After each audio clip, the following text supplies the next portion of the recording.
অসমৰ মুখ্যমন্ত্ৰী বিফল মুখ্যমন্ত্ৰী এই মন্তব্য অসম সংগ্ৰাম পৰিষদৰ সভাপতিৰ। অসমৰ মুখ্যমন্ত্ৰীয়ে অসমখনত হিন্দু মুছলমানৰ সংঘাত কৰিব বিচাৰিছে, কিন্তু কোনো জাতি জনগোষ্ঠীয়ে এই সংঘাতৰ জড়িত হ'ব বিচৰা নাই। তেওঁৰ এই কুটক কৌশল সকলোৱে বুজি পাইছে। মুখ্যমন্ত্ৰী এতিয়া বিপাঙত পৰিছে। বিপাঙৰ পৰা ওলাব পৰা নাই, তাৰ পৰা উদ্ধাৰ পোৱাৰ কাৰণে সস্তীয়া ৰাজনীতি আৰম্ভ কৰিছে মিয়াসকলক লৈ। মুখ্যমন্ত্ৰীৰ একমাত্ৰ চালিকা শক্তি হৈছে মিয়া। মুখ্যমন্ত্ৰী নিজৰেই শান্তি নাই। মুখ্যমন্ত্ৰীয়ে গাদী হেৰুৱাৰ ভয়ত বলিয়া হৈ আবুল তাবুল বকিবলৈ লৈছে।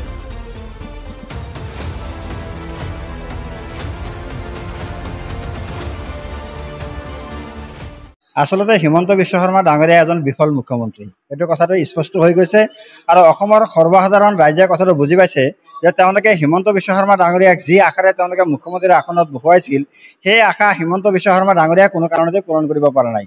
এজন বিফল মুখ্যমন্ত্ৰী হিচাপে আচলতে তেওঁ আস্ফালন কৰি তেওঁৰ বিফলতা ঢাকিবৰ কাৰণে আচলতে এইবিলাক কথা বতৰা কৈ আছে।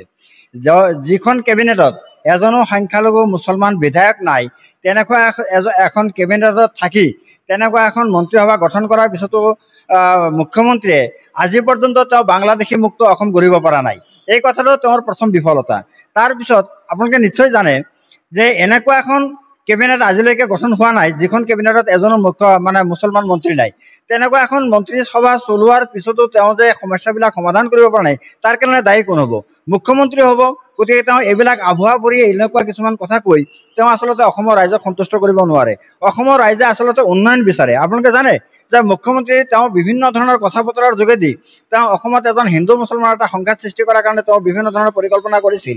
কিন্তু আমি দেখিবলৈ পাইছোঁ যে অসমৰ যিসকল খিলঞ্জীয়া জাতি জনগোষ্ঠীৰ লোক আছে, তেখেতসকলে হিমন্ত বিশ্ব শৰ্মা ডাঙৰীয়াৰ এই কূট কৌশল বুজি পায়, যাৰ কাৰণে কোনো জাতি জনগোষ্ঠীয়ে কিন্তু আচলতে এই সংঘাতত লিপ্ত হ'ব বিচৰা নাই। গতিকে হিমন্ত বিশ্ব শৰ্মা ডাঙৰীয়াই চাৰিওফালে বিফল হৈছে। তেওঁ বিৰোধী দলপতি গৌৰৱ গগৈ ডাঙৰীয়াৰ লগতো তেওঁ বিভিন্ন ধৰণৰ সংঘাতত লিপ্ত হৈ তেওঁ কিন্তু কোনো ক্ষেত্ৰতেই গৌৰৱ গগৈ ডাঙৰীয়াক দোষী সাব্যস্ত কৰিব পৰা নাই। বা যিবিলাক বিৰোধী দল আছে, লুৰিণজ্যোতি ডাঙৰীয়াৰ পৰা আৰম্ভ কৰি অখিল গগৈলৈকে কোনো ক্ষেত্ৰতেই তেওঁলোকক কিন্তু বিপাঙত পেলাব পৰা নাই। নিজেই বাৰম্বাৰ বিপাঙত পৰি আছে আৰু তাৰ পৰা উদ্ধাৰ পোৱাৰ কাৰণেই হিমন্ত বিশ্ব শৰ্মা ডাঙৰীয়াই সস্তীয়া ৰাজনীতি আৰম্ভ কৰিছে মিয়াসকলক লৈ। মিয়াসকলক লৈ আচলতে তেওঁ ঢাল হিচাপে ব্যৱহাৰ কৰিছে। মুখ্যমন্ত্ৰী এতিয়া একমাত্ৰ চালিকা শক্তিটোৱে হৈছে মিয়া। গতিকে আচলতে তেওঁ মিয়াক ৰাতিৰ আন্ধাৰত বা মিডিয়াৰ আগত তেওঁ মিয়াৰ বিৰুদ্ধে যিবিলাক কথা বতৰা কয়, কিন্তু কাৰ্যক্ষেত্ৰত কিন্তু তেওঁ মিয়াৰ বিৰুদ্ধে তেনেকুৱা কোনো পদক্ষেপ গ্ৰহণ কৰিব পৰা নাই। কাৰণ অসমত বসবাস কৰা যিসকল মিয়া মুছলমান আছে, তেওঁলোক প্ৰকৃততে ভাৰতীয় নাগৰিক, তেওঁলোকে অসমৰ বাসিন্দা। তেওঁলোকে অসমত আচলতে তেওঁলোকৰ যিখিনি বৈধ নথি পত্ৰ থাকিব লাগে, NRCৰ সময়ত তেওঁলোকে সম্পূৰ্ণ বৈধ নথি পত্ৰ তেওঁলোকে দেখুৱাই তেওঁলোকৰ নাম NRCত অন্তৰ্ভুক্ত কৰিছে। ইয়াৰ পিছত সেইসকল মানুহক আঙুলি টোৱাৰ কি যুক্তি আছে? আজি হিমন্ত বিশ্ব শৰ্মা ডাঙৰীয়াই কৈছে যে মিয়া মুছলমানসকলক আন্তঃৰাষ্ট্ৰীয় সীমা তেওঁলোকে পাৰ কৰাই তেওঁলোকে বাংলাদেশত পঠিয়াই দিব। কেইজন মিয়া মুছলমানক হিমন্ত বিশ্ব শৰ্মা ডাঙৰীয়াই বাংলাদেশৰ সেই কাইটিয়াতাৰ পাৰ কৰিবলৈ সক্ষম হৈছে? আচলতে মুখ্যমন্ত্ৰী ডাঙৰীয়াই উন্নয়নৰ পৰা আৰম্ভ কৰি অসমৰ যিবিলাক জ্বলন্ত সমস্যা আছে, গোটেইবিলাক জ্বলন্ত সমস্যা সমাধানৰ ক্ষেত্ৰত তেওঁ বিফল হৈছে। আজি 6 জনগোষ্ঠীৰ জনজাতিকৰণৰ কাৰণে তেওঁলোকে যি ধৰণৰ আন্দোলন আৰম্ভ কৰিছে, সেই আন্দোলন মহিমূৰ কৰাৰ কাৰণে হিমন্ত বিশ্ব শৰ্মাই বুকুত হাত থৈ ক'ব পাৰিব লাগিছিল যে এই নিৰ্বাচনৰ আগতেই এই 6 জনগোষ্ঠীক জনজাতিকৰণ কৰা হ'ব। কিন্তু আজিলৈকে আমি দেখিবলৈ পাইছোঁ যে সেই 6 জনগোষ্ঠীক জনজাতিকৰণ কৰাৰ ক্ষেত্ৰত হিমন্ত বিশ্ব শৰ্মা ডাঙৰীয়াই কোনো ধৰণৰ পদক্ষেপ গ্ৰহণ কৰা নাই।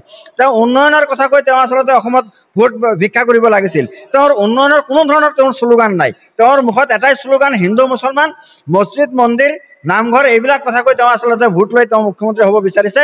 তেওঁৰ এই আশা অসমৰ ৰাইজে কোনো কাৰণতে বাস্তৱ ৰূপায়িত হ'বলৈ নিদিয়ে, এই কথাটো স্পষ্ট হৈ গৈছে।